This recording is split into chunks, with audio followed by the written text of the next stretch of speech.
Give me a W. W. Give me a G. G. Give me a B. B. Give me a B. B. Give me a... No, wait, that's basically WGBB Freeport. That's Isn't it time for Dave's Gone By? Yeah, right now. There goes the neighborhood. We got David Lefkowitz here. He's a Long Island arts guy. He's got his own radio show.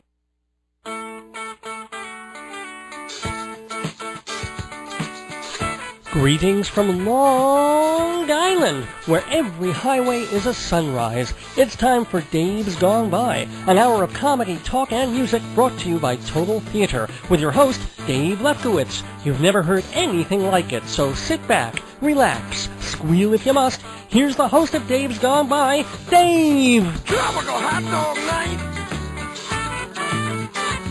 Like two flamingos in a fruit fight. Every color of day, whirling around at night.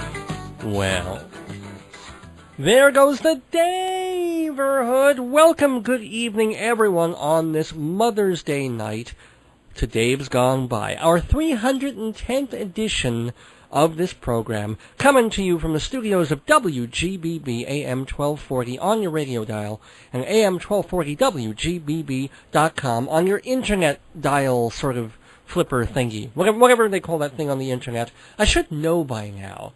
The internet isn't quite a new thing anymore. I should probably know what they call that on your keyboard, on your screen, on your modem, on your mouse. I'm starting to sound like Joe Franklin. I'm so exhausted, ladies and gentlemen. I'm so tired and overworked that I get on here and I start rambling. I've just gotten on mic a second ago. It's also like 95 degrees in this studio tonight. So between that and the sagging of my eyelids, if I manage to keep my eyelids open and my mouth going for the next hour or so, that'll be the true miracle of Mother's Day, ladies and gentlemen. If I manage to keep making some level of coherent sense on this edition of Dave's Gone By. But why shouldn't I? Because we have a lot of wonderful stuff to do on the program. If the actual habitat here, if the fact that it feels like a hothouse jungle in the studio, and if the fact that I've been working ridiculous hours all week isn't enough to conk me out, what wakes me up is the idea of being here and being able to talk to you, to share stuff with you, and to have a fun show like the one that we've got. First of all, we've got Inside Broadway, which we do almost every week, where we share the news of what's going on the Rialto, and this was a big, big week, ladies and gentlemen, because this is when the Tony nominations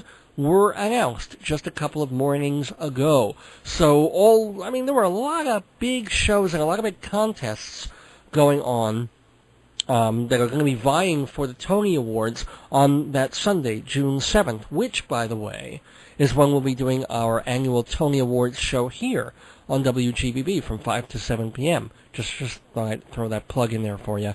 But so last week, my special Jeff, who still refuses to put his headphones on so he can talk to me. So Jeff, can you get your headphones on and close your computer and be with us on this edition of the? I'm not putting your mic. You're either with me or you're on the computer. No, turn off the computer. Your mic is off. I don't even have your mic off. Close the thing. Close the thing and be with us. There we go. We weren't actually expecting to be on until 11:15 anyway, so we're rolling in rather casually to this episode of the show. But anyway, it's Inside Broadway, and we're going to talk about the Tony nominations. Jeff and I sort of predicted what some of the nominations would be last week, and now we can sort of go over those and see where we're at. So that'll be cool. And also I want to talk more about my trip to Los Angeles. That was really mind-blowing and eye-opening a couple of weeks ago, thanks to the National Endowment for the Arts and and USC College, where they brought us all down there, a whole bunch of arts journalists, and tried to teach us to be not just better writers and better journalists, but also to try and engage with what journalism is going to be in this century. Anyway, I see Jeff has got the headphones on and he's got the computer closed, which means I can put him on mic. Hello, Jeff. When are they going to teach you to be a better person? Never. I just get meaner and angrier and, my and God. darker. What? I was sitting there waiting for you. I'm talking. I'm waiting to get introduced. I was waiting for you to stop doing what you're doing. Uh-oh, someone's Now, this could calling be in? either our special guest, who's going to be, I forgot We'll to do mention. it live and on the air. His name is James Selvidge. Ooh. Now, this is a guy who has quite a cool history. And caller, I'll get to in just a couple of minutes when we go to commercial. But James Selvidge ran a theater in Seattle, a movie theater. Now, we're normally talking about stage kind of theaters here, but this is kind of movie night on Dave's Gone By, because Selvidge is a real expert on film, and not just the big commercial stuff, but the foreign films, and also the independent films and the documentaries. And he ran a movie theater in Seattle for quite a few years, and was kind of a theater mogul out there. But it's more than that, because he was someone who stood up for free speech in the sense of film, and he had to fight for it. I mean, it's one thing to get on the air, and I can blather on about how important it is to be able to say what we say, and maybe take cute little pot shots at the FCC. It's quite another what Jim Selvidge went through in running that theater and being able to show a film starring Brigitte Bardot that did not have nudity in it, that had virtually no real sexual content, and yet the mere mention, the mere name of Brigitte Bardot sent the censors going wild and threatening to put him in jail. And then he also had real encounters with things like the mob and with the John Birch Society, those wonderful racist people. So we've got James Selvidge going to be talking to us on Dave's Gone By tonight, and also Inside Broadway and my trip to L.A. and God knows what else. Jeff, why don't you do our sponsors? Okay, well... Come on, if you don't know our sponsors by now. I know. There's Hewlett Minuteman Press, the copy kings of Broadway. They're next to the old Loman Shoe Store, the old defunct Loman Shoe Store, poor things. And, well, they'll give you 10% off if you tell them you listen to Dave's Gone By, and they'll do any copying job, big or small. Then there is also the deli, that you save the last something off for, The deli, the Woodrow, the Woodrow. Lord, Jeff. The Woodrow Deli. Woodrow, Woodro. No W. We're leaving off that. You got that part right. The Winthrop. Where the hell did you get the Winthrop? I don't know. It just came to me. I've never been to the Woodrow Deli. They have never extended an invitation, so I don't remember their name. Thanks for saying you've never been to the deli that sponsors us. Well, I'm not going to let you do sponsorship. I don't know what to do it's on the other end of Long I cannot Island. take a phone call on this program because I don't know what the hell's going to come out of your mouth when I take my mic off to take a phone call. It's in Hewlett, in a lovely little bar. Yes, bar you've never been to the Woodrow Deli? Never been to the Woodrow Deli. I live in Massapequa Park, the other end of Nassau County. Yeah, okay. Yes, it's about a half hour's drive from where you live. Worth the trip. Because the food is kosher and good. It's pastrami. It's but I've still never been chicken. there. Well, you should go. Woodrow is the place because it's really a really good deli. Period. Really good. Very, very delicious food. I'm waiting reasonably for my priced. invitation. What an invitation? I wouldn't. All right, I invite you to go to the Woodrow Deli and eat there. You paying? No, I'll go Dutch if you like. We can wear wooden shoes, okay? Yeah, there you go. And order windmill sandwiches? Well, with French dressing, maybe. But anywho, I don't even know what that means. Could you do a hollandaise sauce in a place that's parv? I don't know. Anyway, so you did Woodrow Deli badly. What other sponsor did you do? Oh, I creamed the Copy Kings of Broadway. Did you get Hewlett Minuteman Press right? Yes. Good. Oh, there you go. And they told me next to the Funk Loman shoes, I mentioned 10% off to Dave's Gone By. So you did Hewlett Minuteman Press beautifully. Thank you. Well done. Well done. What's our other two other this sponsors? crappy Bible of Broadway thing. I don't know. What is that? It's called Performing Arts Insider, the Bible of Broadway. It's not really the Bible of Broadway. Yeah, it is the Bible. What's then the Bible? Well, maybe the Stage Manager's Handbook or something. But we're the New Testament. Or Play Guy. I don't know. What? Play Guy? I don't know what bookshops you've been frequenting, and I don't want to know. But, Performing Arts Insider. Since 1944, the Bible, at least I call it the Bible of Broadway, and so do a lot of people I'm the one who named subscribe. it the Bible of Broadway. Was that your line? Yes, it was. Okay, so there you go. Why is it the Bible of Broadway, Jeff? I have no idea. Because I was high that day. high on helium. It gives you everything you need to know about Broadway, off-Broadway, cabaret, opera, dance, awards and events, all the information. It's if you need to contact actors or managers or producers or agents or theater owners. They'll do it for you? All in there. They won't do it for you. Stop being stupid. I'm sorry, I'm in a bad mood to begin with. Why are you worsening my mood? Because you gave me a little crepola in the beginning. Well, yeah. Because you know that I have an issue about this. That you get involved in looking at your computer instead of being on this show. That bothers me. It's like we're here for an hour, and you can sort of you can zone into the show, or you can zone into Wikipedia. Fine. I was right with you. Yeah. I was paying attention to you. I heard every word you said. I know you were paying attention, but you still couldn't. You didn't have your headphones on, and you couldn't engage. I could hear you. I don't need headphones to hear you. I feel like I'm Howard Stern dressing down like Baba Booey. I don't quite like that. I don't want to be like that person. And yet, then don't. I'm sort of driven to it tonight. I don't know. I'm just in a bad place. Your true self is really coming out. I mean, I've known Dave for years. He's always been this nice guy to me. Yeah. And then it turns out he really hates everybody. Pretty much. Yeah.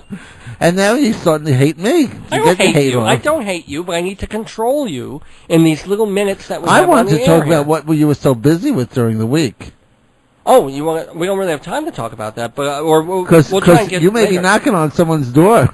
Oh yeah, no, it's some of it's confidential, but I can certainly say that I'm working. He's a government agent, ladies and gentlemen. I am a federally sworn-in, oath-taking, and sometimes I use a couple of oaths. Member what does that mean? Use oaths. Swear. But I work for the Census Bureau, at least for a few weeks. So if you see me wandering around your neighborhood, knocking on your door... In the rain? This week, oh, God. I was standing there with this machine in my hand. This is not 10 years ago. I know. Now you they've got get these electrocuted GPS thing. Nah. But what you can't do is use it properly because every 2 seconds there's rain dripping off it. So I have to keep cleaning the screen off. It was ridiculous. So I just went home on a couple of those days when it was raining this week. But yes, I'm working for the Census Bureau. Shame-free. I got a 98 on their test to get into the thing. What'd you get wrong? They don't tell you. They just tell you the score. So, yeah, you get to ride around, and most people do it from their cars, but I, of course, go by bike, which has its advantages, actually. I'm sure. The car people have to park and then walk all the way around the block back to their car. Right. I can just sort of pedal wherever I want to go. Yeah, pedal up to the front porch if you want. Usually I do. I don't want to walk one step more than I have to. and the best thing is when they're not home. Because then all I got to do is go boop, boop, boop, boop, boop. It takes 15 seconds and I'm done. If they're home, then I got to ask them a stupid question. They have to give a stupid answer. What's the stupid question? Stupid question is this a single-family residence or a multi-unit dwelling? If I tell you it's a multi-unit dwelling, what do you do? Nothing. See, people don't seem to understand. Why would they? But they don't seem to get that the real census comes next year. That's when they fill out all the paperwork about how many people are living there and what their professions are and how old they are, all that stuff. That is the real census. This is just about the buildings. This is just going house to house to see if the building itself is built to hold one family or two. What happens if the building's not there? You have to mention that. You have to say, does not exist. There is a thing that you press where a little black circle where you say, this building does not exist. Or it might be, this is a non-residential building, or it's a multi-use building, or something like that. But if a person is there, this is the sucky part, you have to knock on the damn door, and if a person is there, you have to ask them a question. And the question is, well, A, if there's no house number on the house, you have to check and see it's the right house. And B, is it a single-family unit? And every time I feel I want to ask this question, the people especially don't look like they've lived here that long.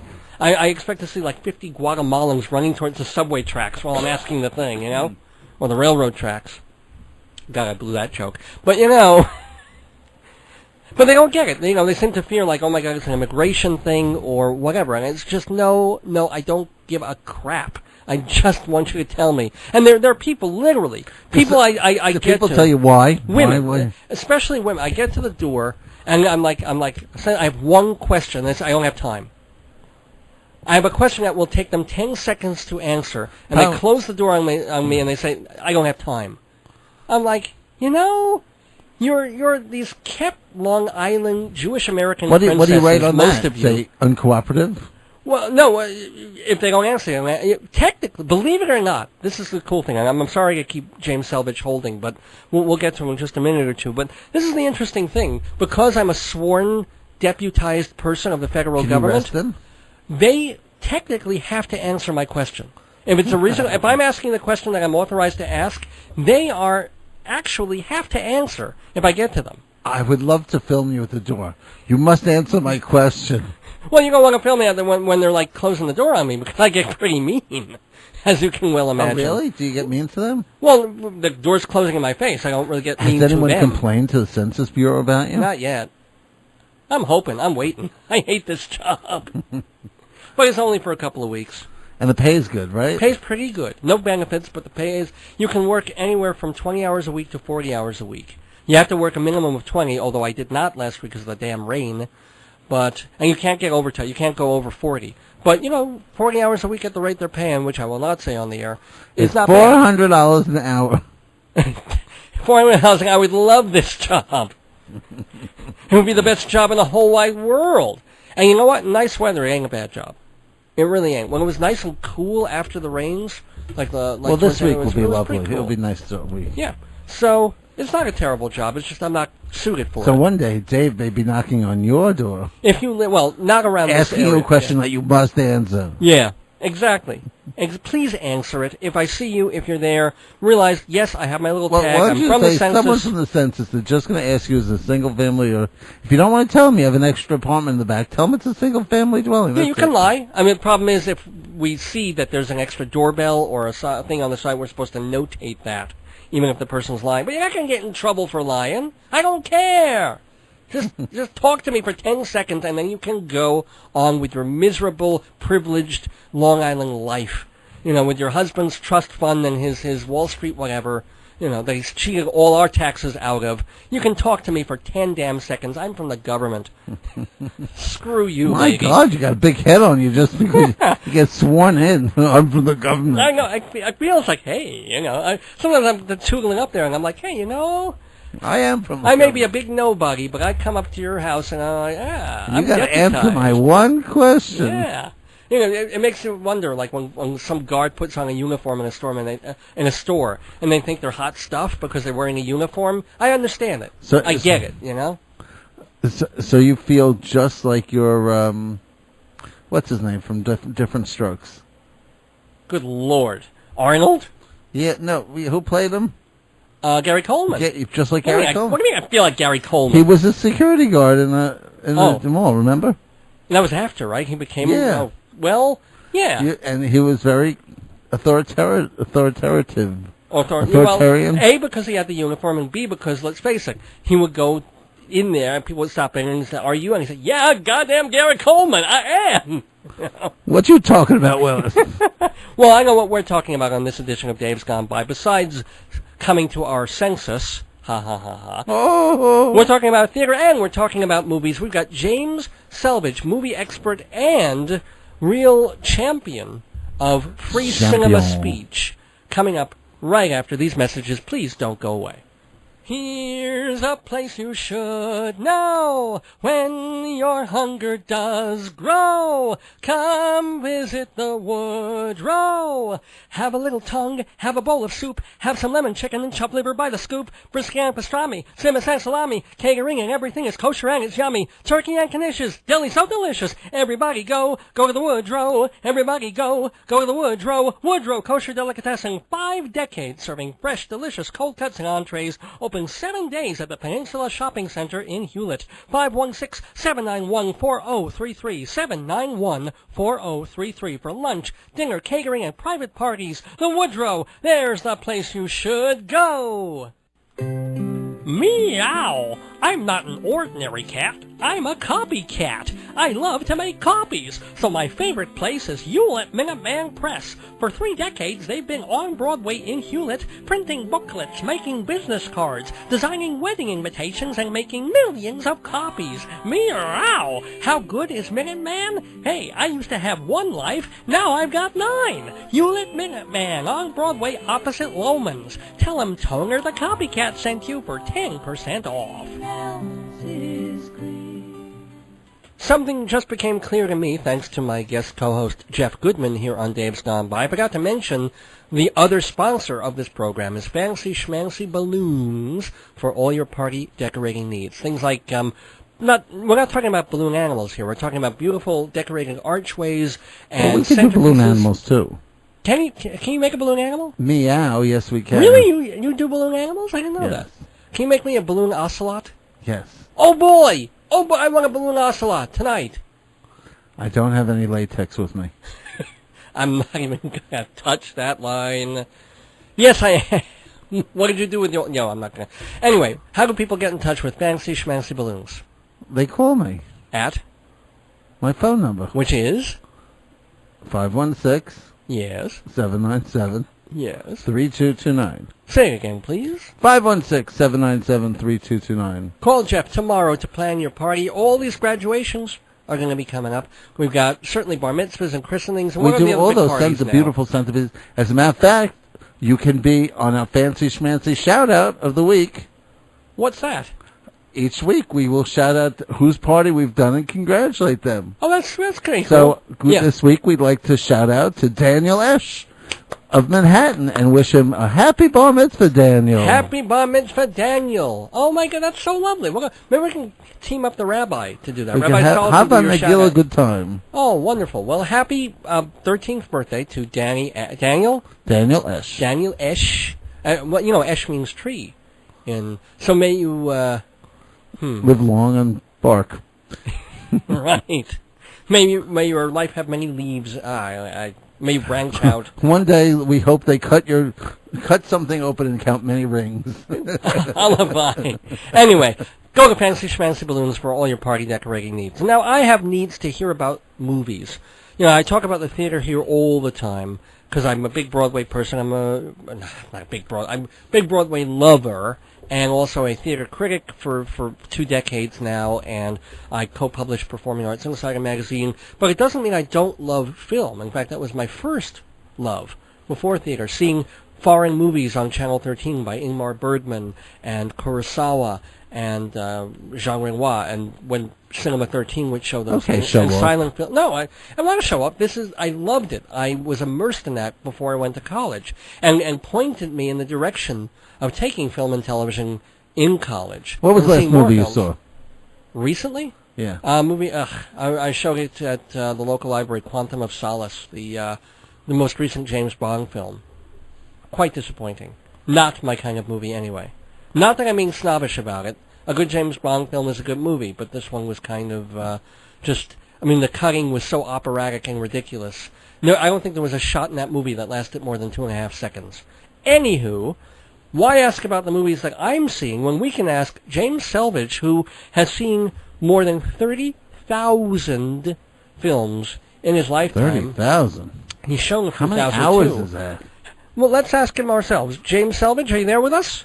Right. How are you, Dave? How are you, James? Thanks so much for calling and taking the time on this Sunday evening. Glad to. Is 30,000 a correct number for how many movies you've watched over the years? And counting. And counting. And you figure the average movie is about 2 hours long? Well, for the first half of my life, in Seattle, there were theaters that showed 3 films for 35 cents. So I spent many days seeing 6 to 8 movies a day. Wow. And that adds up. But those were like monogram. I'll bet most of the movies then were about 55 to 65 minutes also, no? Well, more like 80. Really? Even about, okay. Because I remember my dad used to tell stories of, all people's parents and grandparents used to tell the stories of going to the movies on Saturday morning at 11 and not coming out until 7 or 8 o'clock at night, and they'd just see movie after movie after movie and shorts and documentaries and mini features and all that kind of thing. But you ran a movie theater, didn't you? I had a circuit of theaters, yes. In Seattle? Well, Seattle, Portland, Oh. other cities. What made you get into that field? Well, basically, by the time I got out from the Korean War, I'd seen close to 8,000 movies, But then college and during Korea, I saw a lot of foreign films. And, Foreign films? Yeah, and most of them Foreign, not seemed to porn. me to be far superior. Uh-huh. This was a time when Hollywood was Rock Hudson, Doris Day, cookie cutter, popcorn entertainment.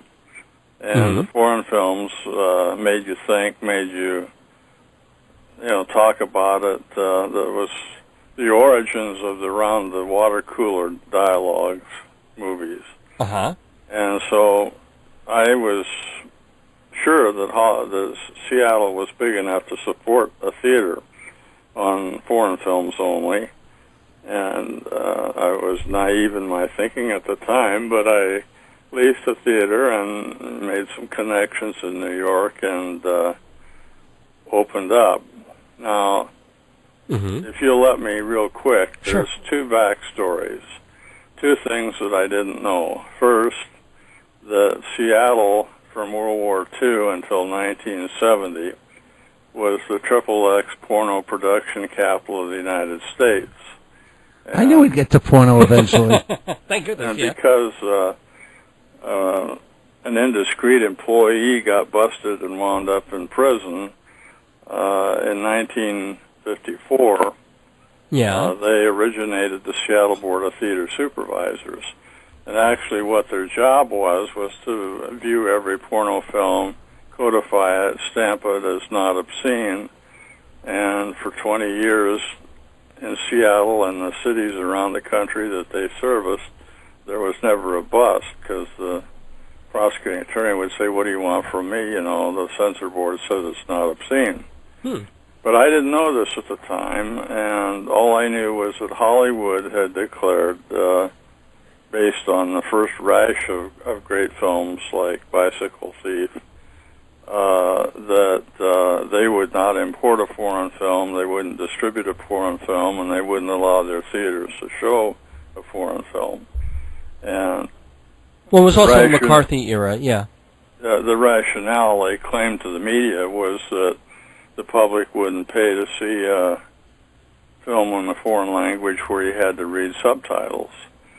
But the second film that I played was Proud and the Beautiful, and there was a scene where in Mexico a couple is traveling and the husband gets sick and they send him to the hospital, and the wife goes into a cantina motel and gets a room, and there's a scene where she takes off her stockings, and the theater board says, "That's got to go, you can't show that." And my attorney explained to them that we couldn't cut any film because it would violate the copyright, and all we could do is make it adults only.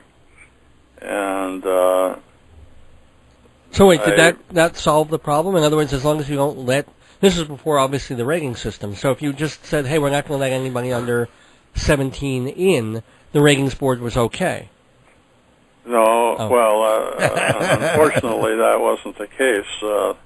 3 days later, I had a notice to appear before the Seattle City Council on a show cause hearing why my license shouldn't be revoked. And this happened at least once a month. Wow.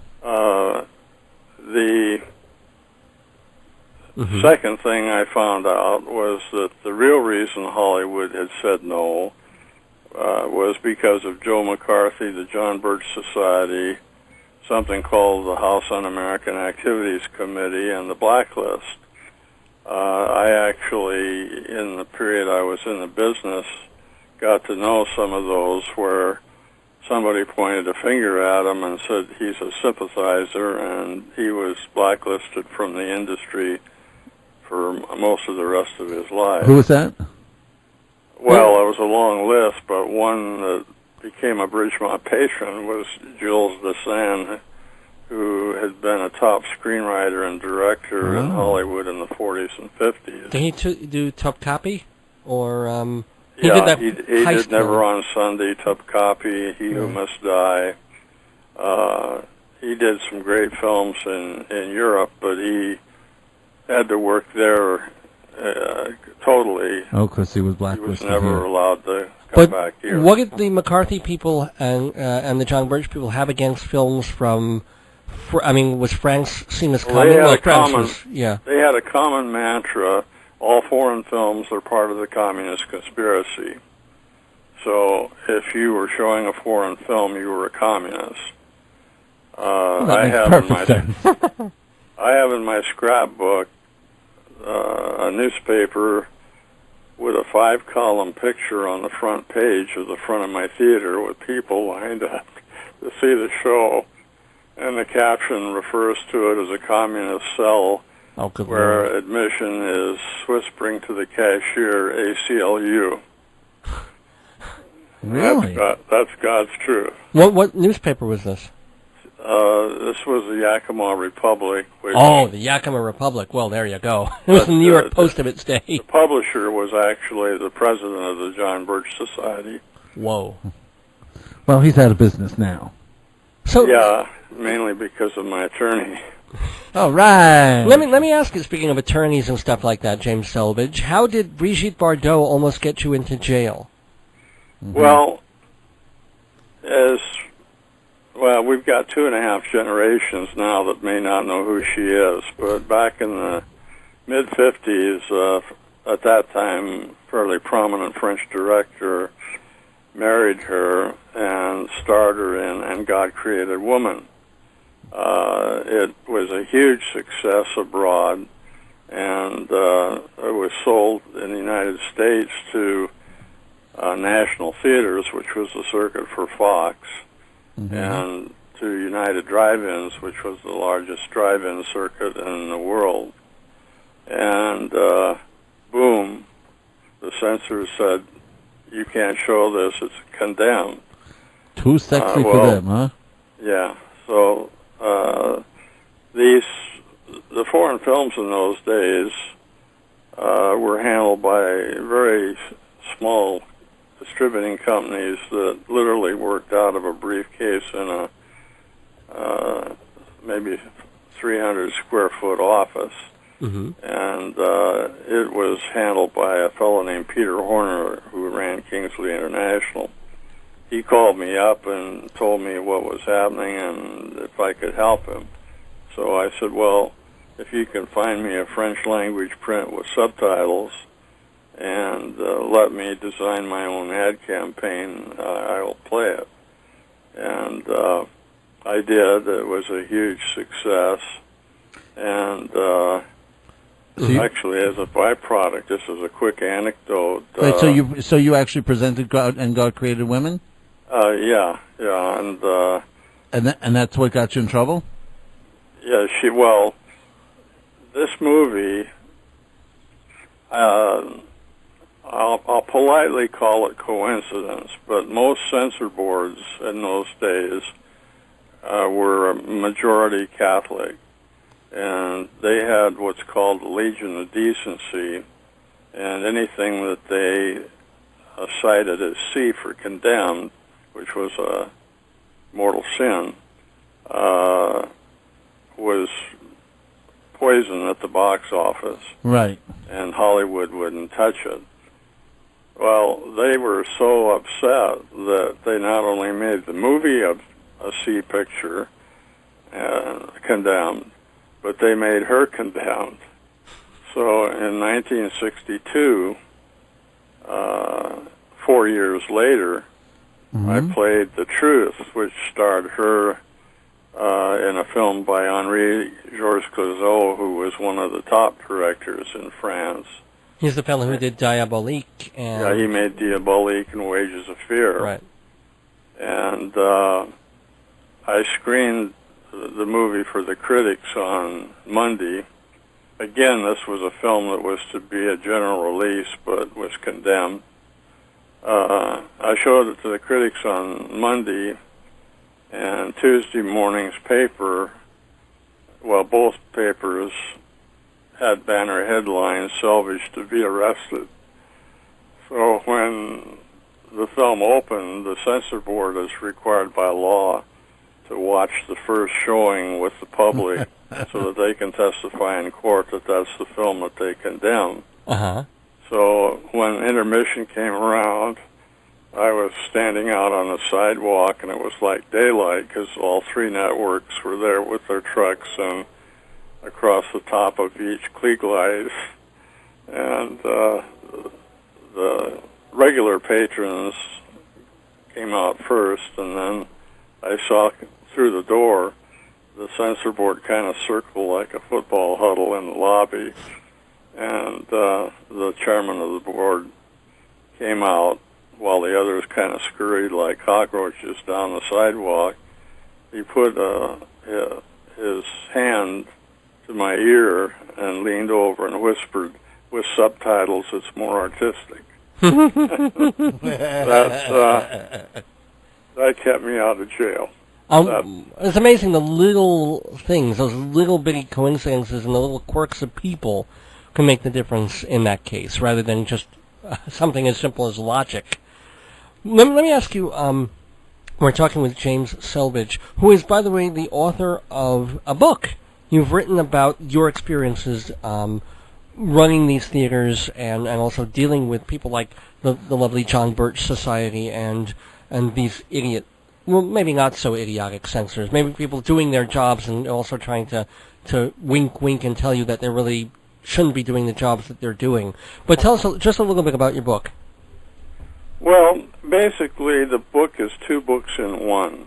Mm-hmm. The first third is intended, and I think meets the bill, a history of those 2 decades. By nature of the politics of the time, almost all of the so-called art theaters, as the media named them, ran adults only. And this was in part to avoid vandalism as much as it was the content of the film. Anyway, excuse me, just a quick senior moment. Sure. The pressure that came from both sides of the coin, the political, meaning McCarthy and Birch, and the censor boards on the other side, was a real inhibitor of our building an audience. But well, didn't you? I read somewhere that your theater was at one point sort of attacked, and your car was. What happened? Your car was smashed? Well, the John Birch Society was, believe it or not, much more vicious than Joe McCarthy. I was driving down I-5 to a legislative hearing when the windshield of my car was blown out by a shotgun. Wow. And fortunately it came in from an angle, and I wound up with white hair and ear, nose, and mouth filled with powdered glass, but I didn't get hurt. No shots, huh? But I was a victim of 2 assaults that put me in the hospital, 3 attempts to burn the theater down, and then the theater board had a cute little trick. The censor board, when they were frustrated regularly by the brilliance of my attorney. What's his name? You were trying to. William Dwyer. We have to give him his. Give him some props. Yeah. He wound up as the only Democrat appointed to the federal bench by Ronald Reagan in his 8 years of office. Good for him. Cool. Probably the only. The book is dedicated to him. And anyway, the greatest assault was on a picture called Point of Order, which was a documentary made out of kinescopes of the McCarthy Army hearings when McCarthy was claiming that half the Pentagon were communists. And I saw that film. It's Emile D'Antonio was the director, and it's pretty good. But that was already made after McCarthy had his what's the opposite of comeuppance? Well, it was his comeuppance, or was that before? Come down. Yeah, that Joseph film Welch really was ended on a note where everybody had walked out on him, and he was pounding on the desk with the gavel, point of order, point of order. So he had already been discredited, and yet you're showing this documentary of his discrediting His nearly discreditation. caused more trouble? A decade later. A decade later, and that's still... On opening night, they pelted the theater with rotten eggs. Next night, light bulbs. The third night, I showed up, and the whole front of the theater was smeared with excrement. And the fourth night, they slashed the tires on all my car. All the tires on my car. That wasn't nice. They were responsible also for the 3 arson attempts. Did you sue them? My attorney did actually, but in another case, they alleged that a fellow named John Goldmark, who I knew, he and his wife quite well, he was a senator from Eastern Washington and running for re-election. And they called him a communist, and it cost him the election. And my attorney sued for libel, and I think there were 20 that got multi-million-dollar. No, but nice. did you ever get anything back from them after all the crap they gave you? No. Literally. The only thing that the only thing that brought relief was that the same year that this happened, Swedish director Ingmar Bergman released his film The Silence. Mm-hmm. And again, the censor board condemned it, said it can't play. And the chairman of the board went on TV and described at length a scene that is not in the movie. Well, I mean, there is a scene in the film where a woman masturbates, but you don't actually see anything, unfortunately. No. It'd be a better film if you did. In fact, I'll argue with you that she was masturbating. All you see is the close, tight shot of her head, and a woman that seems to be in agony. So, yeah, all right, because she came off the train in agony. Something was radically wrong, and her sister puts her in the hotel and heads to try to find a doctor. You don't know whether she's having a heart attack or a stroke or just plain stroking. Yeah. Yeah. But we kind of have to wrap this up. But please, how can people get? First of all, what is the name of your book, and how can people get it? Well, the book is Bergman, Fellini, Kurosawa, the foreign film in America. But if they will Google www.foreignfilminamerica.com, they'll not only get our website, but a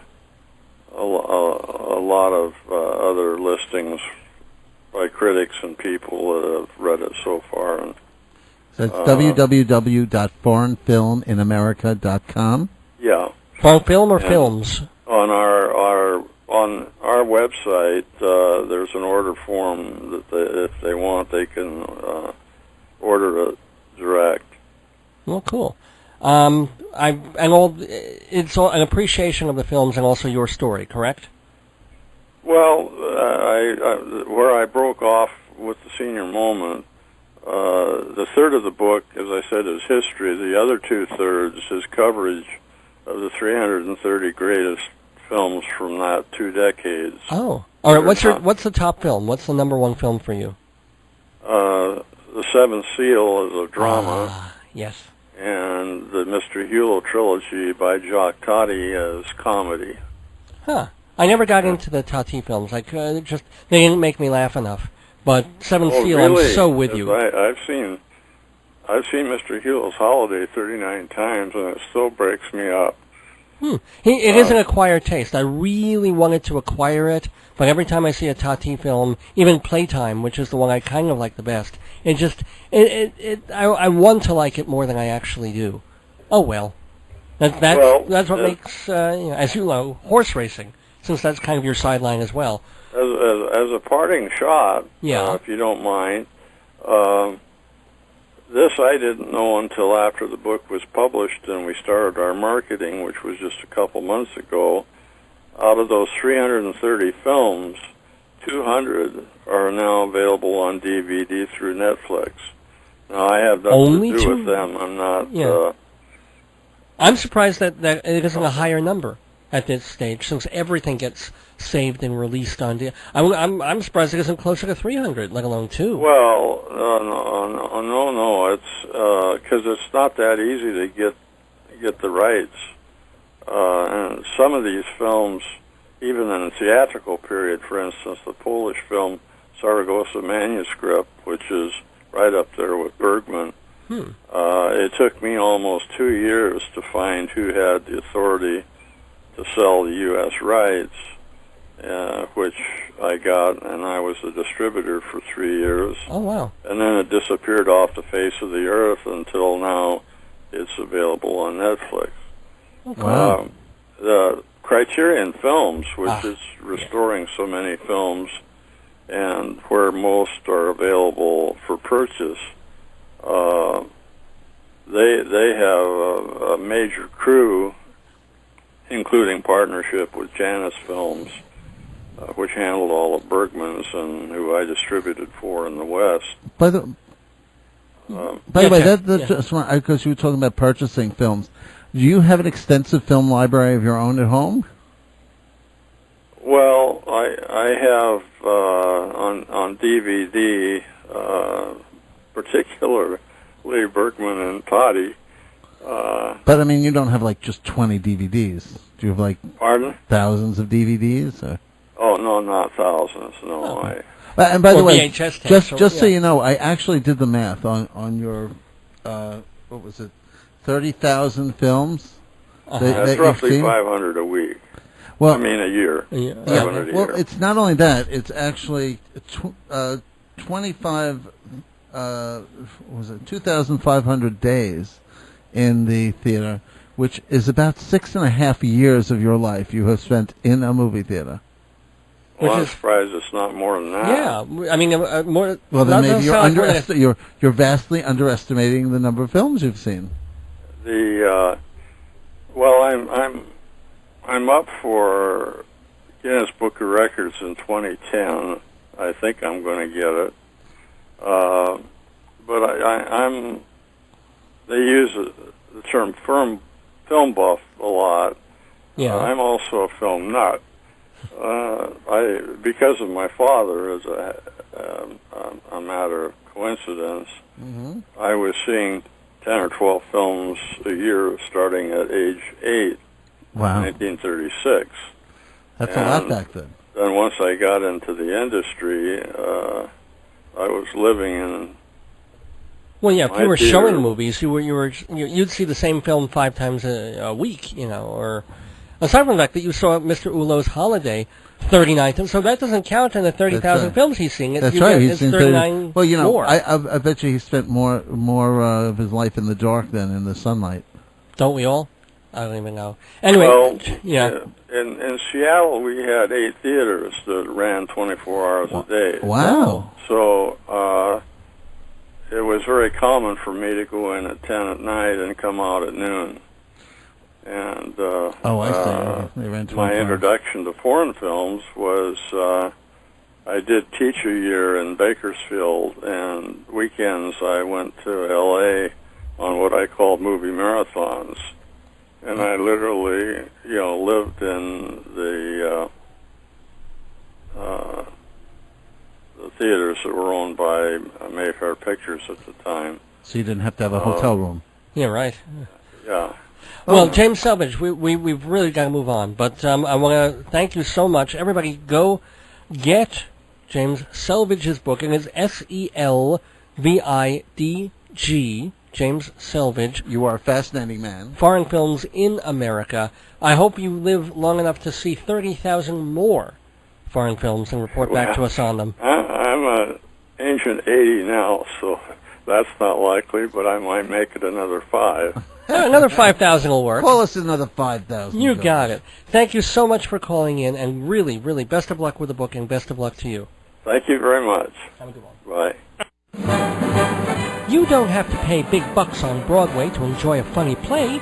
You could sit in the comfort of your living room or bedroom and read a whole book of hilarious comedies by the one and only me, Dave Lefkowitz. Marriage, babies, and the end of the world, filled with my unique humor, satire, and spoofery. If you like my show, you'll love my book. $20 hardcover, $12 soft. Buy it at davesgoneby.org. Marriage, babies, and the end of the world. That says it all, doesn't it? But give it to me every hour. Inside Broadway, brought to you by Performing Arts Insider and TotalTheater.com.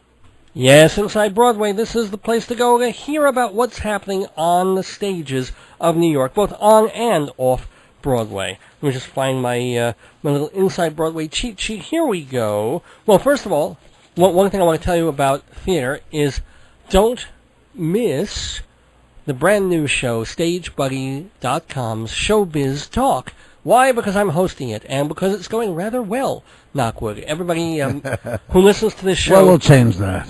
might remember that back in the winter, I was doing a show for Stage Buddy that was kind of a variety show. We mixed it up with stand-up comedians and with singers and cabaret people and theater people, and it was a lot of fun, and it went really well. But we wanted to go in a new direction come the spring, and also we wanted to change theaters from a cabaret setting to more of a legitimate theater. And so now we have. And we're down at the Players Theater on 150 McDougal Street, which is literally, it's right off the Minetta Lane. Right. It's at the corner of Minetta Lane and McDougal. Exactly. A block from the West 4th Street train station. Really Yeah. easy to get to. I mean, the theater itself is kind of run down, but they've really dressed up the stage, and it's actually a rather comfortable theater to be in. And we did our first show this past Tuesday, and it's more of a talk show. We have casting directors and also still actors and still performers, but it's more of a talk about the industry. It's especially for people who might want to become actors or think about getting into the business, or maybe you're in the business and need some tips. Plus, we kind of have fun. I mean, last week we had Melba Moore not only talking with us, but she performed a medley from Hair, which was she was great.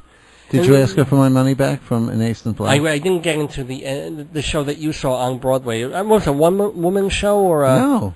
But I think she was involved in it. I looked it up, and yeah, it ran like 5 performances or something, and as according to you, justifiably so.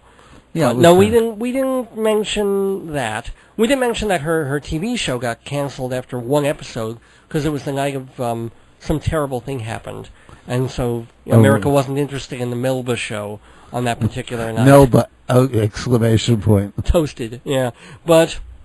She was marvelous, and this Tuesday night, 7 o'clock, StageBuddy.com's Showbiz Talk will feature my good friend Charles Bloom. He was on this program. He's a composer-lyricist for the theater, and probably just a year or two away from breaking big with a show on Broadway. Also, Neil Berg. He's readying Grumpy Old Men for a Broadway slot in a year or two, and he's also the guy who does that 100 Years of Broadway cabaret show that's gone all around the country. Also, playwright David Simpatico and casting director Barry Moss. They're all going to be on this cool panel that I host at the Players Theater this Tuesday night. So if you want to get casted in an upcoming Broadway show, come and see it. Hey, bring your resume. That's part of it. You can Bring a network with these headshot. people. Bring a headshot.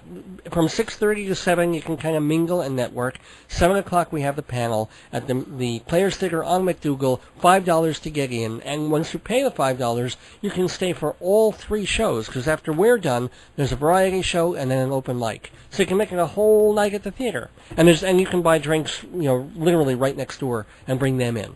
So you can make it kind of a fun party night, but also a learning process. And what for night of the folks in week is this? Tuesday night, every Tuesday night at the Players Theater. For more information, please go to StageBuddy.com. Okay, it's midnight here on WGBB. Midnight at the Oasis. See how these things, Jeff and I were talking about this song in the car, and we just got into all these Which things is not about, sung by Minnie Riperton. No, it was not. Well, not that people would think it was sung by Minnie Riperton. I It was did. sung by Maria Muldaur.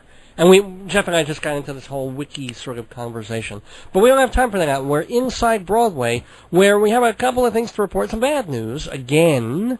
Hasn't it been enough that we lost Beatrice Arthur? Wasn't it enough we lost Dom DeLuise? And Danny Gans. And Danny Gans last week. That was freaky. This week we lost Sam Cohn. One of the co-founder of ICM, talent agency, He died on May 6th. He was 79 years old. This is a partial roster of his clients over the years when he was building up ICM. Woody Allen, Bob Fosse, John Guare, Arthur Miller, Liza Minnelli, Paul Newman, Mike Nichols, Vanessa Redgrave, Susan Sarandon, Meryl Streep, Lily Tomlin, Kathleen Turner, Sigourney Weaver, Kander, and Ebb. That's a partial Boy, he had list. no idea how to spot talent, did he? Well, I mean, he also got kind of lucky. He was third generation of a family that struck oil rich, so he could do that kind of thing with his life. And he was really best known for brokering deals with multiple clients on the same project. So, he'd get one film, and he'd cast 4 of his people in it. And so, sad to hear that one of the old agent types is gone. Sam Give me Cohn. a C, a bouncy C. You're thinking on my wavelength.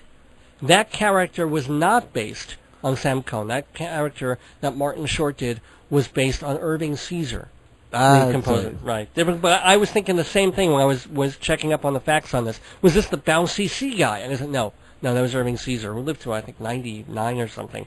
Anyway, another piece of really, really kind of sad news. Our condolences go out to Stanley Tucci, the actor, whose wife of 14 years died of cancer this week, Kate Tucci. So, if you know Stanley, he was been on and off Broadway in Frankie and Johnny in the Claire de Lune.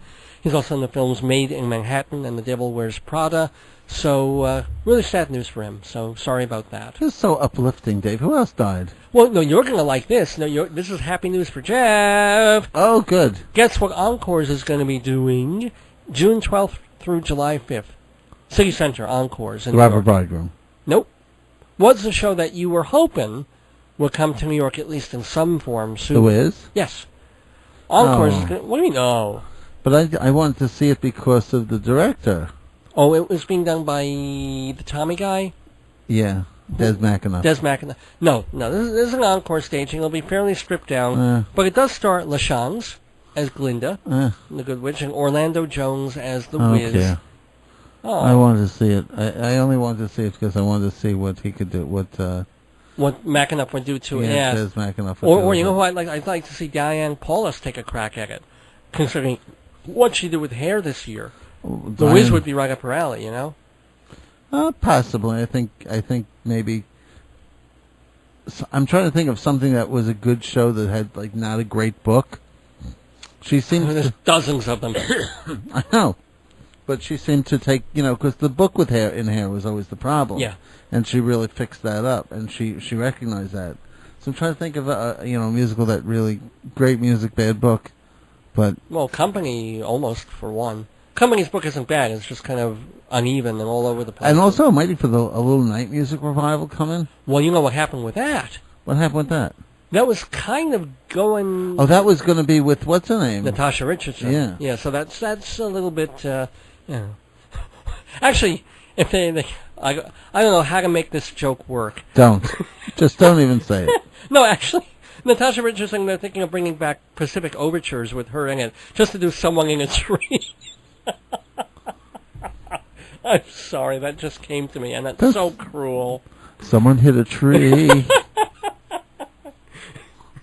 Ow! She was bleeding. All right. I'm sorry to the whole world for that. That's Jeff, give us a terrible. legal ID, and then we'll do a Performing Arts Insider commercial. You're listening to WGBB Report.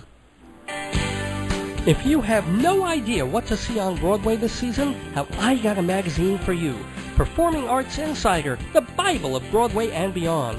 Every show is listed with enough information to make you a theater expert, just like the professionals who've relied on PAI for 64 years. Get the most recent issue at PerformingArtsInsider.com. Dave's Gone By listeners get a steep discount on subscriptions, so visit PerformingArtsInsider.com for Broadway the best way. Broadway the best way indeed, from Performing Arts Insider Theater Magazine, and by all means, Hey, what did you say, Jeff? the Bible of Broadway. Go to PerformingArtsInsider.com to find out more about this great journal, this journal that if you're a Dave's Gone By listener, you can subscribe for a really, really cool discount as well 2. Sorry about can we that talk hanging about- preposition there. Yeah. Can we talk about fun stuff on Broadway now? Let us talk about fun. Well, the Wheel should have been fun, but you kind of turned that one into a downer. Well, it wasn't Broadway either. It was off-Broadway, but still. So let's talk about the Tony nominations that were announced this past Tuesday morning by the American Theater Wing and the Broadway League. They kind of work in tandem on this project. So, Jeff, any thoughts, any surprises, any... Yeah, What? I was a little disappointed in the fact that they didn't give a Best Musical nomination to 9 to 5, which I really happen to like as a musical. I thought, especially since it was, I remember seeing the movie, I remember liking it, but I kind of forgot about it. It was a little flip of the movie in 1979. Mm-hmm. And I thought it was done very well. And I think that I'm a little annoyed that I think the nominating committee just wanted Billy Elliot to get the Best Musical slot. So they don't even put up this musical that would give it a run for the money. I do not. I don't think Rock of Ages is going to give Billy Elliot a run for the money. No, and nor do I think Shrek will. Or Next to Normal, which has its very definite merits, I think. Next to Normal, I can understand getting a nomination because it was, it is a good musical. But Shrek is a very nothing. It's a trite musical, and it's meant for children, and But unfortunately, I kind of felt that way about 9 to 5. I'm very happy that 9 to 5 did a competent job. I thought it was a very empowering musical. I think the fact that today is Mother's Day, I think it's every single mother's musical. I thought. Yeah, I know. But so is Menopause the musical, and that's a piece of crap too. No, but 9 to 5 is not a piece of crap. No, 9 to it's 5, not. It's a capable. It's just there's nothing surprising in it. It's well directed. Well, what do you want to be surprising in it? I want to be surprised by the lyrics. I want it to be funny, not just amusing. Yeah, the first big surprising thing, the original Christmas Eve was in it. From Heaven She has nothing to do. I know. She has a couple of cute lines, but she understudies Allison Janney, though, which is a bizarre bit of Isn't it? Yeah, this is very internal kind of joking. I mean, I want to go see it when Allison Janney's out now. To see what Ang Haraga would do with that part, because I don't see her in really it at all. odd? Yeah, I know. But anyway, yeah, I can see where it's a bit of a shock. The 9 to 5 wasn't out because it's such a big musical and a popular one. But yeah, I'm not sorry that it didn't get a nomination. I think it's kind of. I haven't seen Rock of Ages, but for me, Billy Elliot is still by far the best musical of the season. I mean, 9 to 5 doesn't even have a patch on it. So see, I don't know. I was somewhat disappointed with Billy Elliot. Okay. I thought their music. I thought the two best songs in that were very trite. Would you not have put Billy Elliot on that list of best musicals? Oh no, I would have put it on there. Yeah. But I would have let another popular musical get a shot at it. So, any other thoughts on any of the other categories before we have to kind of wrap up kind of quick here? Well, I was kind of glad that Title of Show got in there, and Title of Show got a best. It got best book. Okay. Which I think it did have one of the better books this year. Mm-hmm. And I don't know, well, at least they gave Dolly Parton a nomination for score.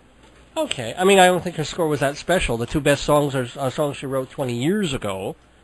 Backwoods Barbie and, of course, 9 to 5. She has one good song at the end, but everything else felt very generic to me. But all right, you know what? Enough of the 9 to 5. We need to do more of this next week when we have a little more time. Yeah. So, and I still don't have time to. At some point, I'll talk about L.A. in the middle of winter. When there you go. I was surprised White Spirit didn't get more stuff. Well, yeah, Lansbury got, of course, but I wasn't that thrilled with. And Lansbury. the big thing I was happy about with Billy Elliot was that all three kids got nominated together. Well, that was kind of a nice thing, and I'm happy about the Norman Conquests. Well, actually, there was a Drama Desk thing where they gave the Norman Conquest Best Ensemble, but I just saw 2 of the 3 Norman Conquest shows, and it's just marvelous. I love that play. And really? With a couple of little reservations about the leading character in this production, I think that the cast is sensational. And it's I can't wait to go back and see part 3 of the Norman Conquest. So I hope that gets part revival. 1, 2, or 3. It's like I know they're all. Anywho, we've got to wrap up Inside Broadway. It's 12:11 a.m. The gospel people are coming in, so we'll close up this Dave's Gone By right after these messages. We've just been inside Broadway Thanks to TotalTheater.com and Performing Arts Insider. Psst, you wanna buy a watch? No? How about a dishwasher? Vacation to Europe? Well, what's wrong with selling my stuff this way? How else? Advertise on Dave's Gone By. Take a 30 or 60-second ad on the radio? I can't afford that. I can, and I'll reach thousands of listeners all over America? Well, how do I... davesgoneby.org has all the info. Rate card and everything? Done deal. Hey, before I go, wanna buy a raincoat full of watches? Dave's gone by, there goes the day. Dave's gone by, there goes the day. Dave's gone by, there goes the day. It goes so quick, doesn't it? The Daverhood here. It's like we just entered the neighborhood. And yet here it is already Monday morning, so let's just tell people some stuff really, really quick. First of all, to find out more about this program, please go to davesgoneby.org. Remember, that's Dave, like my name, with a V, davesgoneby.org. And if you want comments or suggestions for this program, please email me at davesgoneby@aol.com. Jeff, let's get through our sponsors super, super quick. The Woodrow Delicatessen. See, I remembered it. Yeah, you got it. It's delicious. It is, and it's at the Peninsula Shopping Center in Hewlett, open 7 days a week. Totally, I eat there once a week now. My family's been eating there basically weekly for 30 years. It's delicious. And then, when you want to copy that dinner, you just go over to Hewlett Minuteman Press. 1315 Broadway in Hewlett, family-owned since the 1970s, with how much off for Dave's Gone By listeners? 10%. That is correct, sir. And then, if you want something to read, you grab the Bible of Broadway. Performing Arts Insider Theater Journal, performingartsinsider.com, the place to go to find out more about that. And also go to totaltheater.com for more about the theater, plus hundreds and hundreds of theater reviews and feature stories from around the world. Totaltheater.com. And if your party needs balloons or decorations, call Fancy Schmancy Balloons at 516-797-3229. 797-3229. Reminding everybody once more that Tuesday night, this Tuesday, May 12th, Charles Bloom, Barry Moss, the casting director, Neil Berg, the producer and composer, and playwright David Simpatico will be my guests at the Players Theater, 115 McDougal Street, 7 o'clock, Tuesday night. So go see that. And everybody also, if you haven't seen Rabbi Saul Solomon in Shalom Dammit, what are you waiting for? Go to youtube.com, see the great 10 episodes of Rabbi Saul doing Shalom Dammit. You will not, maybe you will be sorry, but...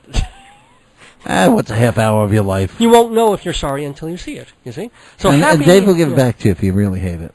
And some happy news, if you wanted some theater happy news, don't forget that on June 7th, 5 to 7 p.m. here on WGBB, I'll be hosting, and Jeff, I'm sure, will hopefully be guest co-hosting, the WGBB Tony Award Special. I think it's our 5th one on the station. Woo! Thank you so much to my beloved, wonderful wife, Joyce, who is a mommy to our puppies and our frogs and our potatoes. Please don't make me explain that. Thanks so much to James Selvidge, and please get his book about foreign films in America. Also, want to thank my beloved mom. Happy Mother's Day to you and my Aunt Esther and my Aunt Lonnie. And Jeff, do you have any answer? No, but we could wish a happy bar mitzvah to Daniel Ash. Happy comments to Daniel. And thank you, Jeff Goodman, for being here pretty much every week. Next week I will probably not be here because I'll be over at the Drama Desk Awards. I might make a phone appearance. We'll have to check on that. But for now, it's time to leave the neighborhood, but I'll be back soon. In a week or two. For the 311th episode. That's of 311. That's something you dial. It's all the information you need about Days Gone By. Until then, don't miss your Days Going By. We'll go out with Mr. Rogers giving some fairly fatherly advice about mothers and everyone else. This is Dave Lefkowitz. And Jeff Goodman. Wishing you good night. Thanks, Mom. And Gone By. When your heart has butterflies inside it, then your heart is full of love. When your heart feels just like overflowing, then your heart is full of love. Love is fragile as your tears. Love is stronger than your when your heart can sing another's gladness, then your heart is full